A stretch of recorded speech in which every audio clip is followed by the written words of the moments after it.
নমস্কাৰ। আজিৰ সভাত উপস্থিত থকা মোৰ শ্ৰদ্ধাৰ শিক্ষাগুৰুসকল, দাদা বাইদেউসকল, ভাই ভনী আৰু সতীৰ্থসকল, আমি জানো যে প্ৰতি বছৰে ৫ ছেপ্টেম্বৰৰ দিনটো শিক্ষক দিৱস হিচাপে পালন কৰা হয়।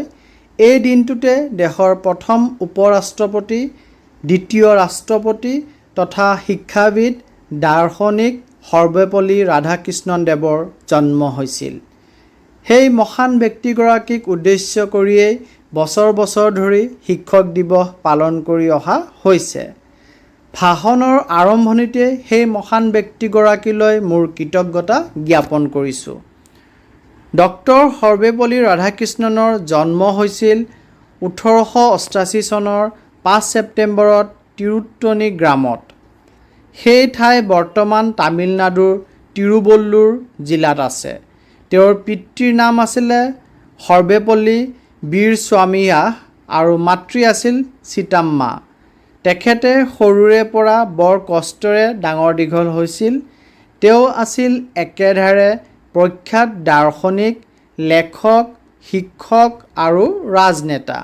ভাৰতৰ বৌদ্ধিক আৰু শৈক্ষিক জগতত তেওঁৰ ভূমিকা অতুলনীয় আছিল। ৰাধাকৃষ্ণন দেৱক ভাৰতৰ সৰ্বোচ্চ অসামৰিক সন্মান ভাৰত ৰত্নৰে বিভূষিত কৰা হৈছিল। ৰাধাকৃষ্ণন দেৱে প্ৰায় 40 বছৰ শিক্ষকতা কৰিছিল। শিক্ষাৰ প্ৰতি থকা অৱদানৰ বাবে তেওঁৰ জনপ্ৰিয়তাও আছিল বহুত। এবাৰ একাংশ ছাত্ৰ ছাত্ৰীয়ে ৰাধাকৃষ্ণন দেৱৰ জন্মদিন পালন কৰিব বিচাৰিছিল। তেতিয়া তেওঁ কৈছিল, মোৰ জন্মদিন পালন কৰাতকৈ ৫ ছেপ্টেম্বৰৰ দিনটো যদি শিক্ষক দিৱস হিচাপে পালন কৰা তেন্তে এয়া মোৰ বাবে বৰ সৌভাগ্য হ'ব। তেতিয়াৰ পৰাই প্ৰতি বছৰে ৫ ছেপ্টেম্বৰৰ দিনটো শিক্ষক দিৱস হিচাপে পালন কৰি অহা হৈছে। সৰ্বপল্লী ৰাধাকৃষ্ণন দেৱে যদিও উপৰাষ্ট্ৰপতি, ৰাষ্ট্ৰপতি হিচাপে কাৰ্যনিৰ্বাহ কৰিছিল, কিন্তু আজিও তেওঁৰ নাম যেন এজন শিক্ষক হিচাপেহে জিলিকি আছে।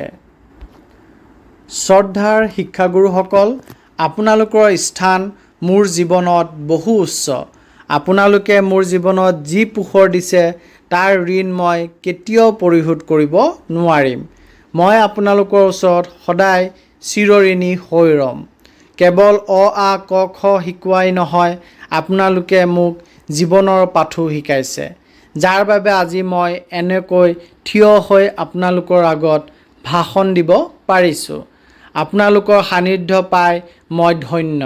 শেষত সকলোকে ধন্যবাদ জনাই মই মোৰ চমু বক্তব্যৰ সামৰণি মাৰিছোঁ।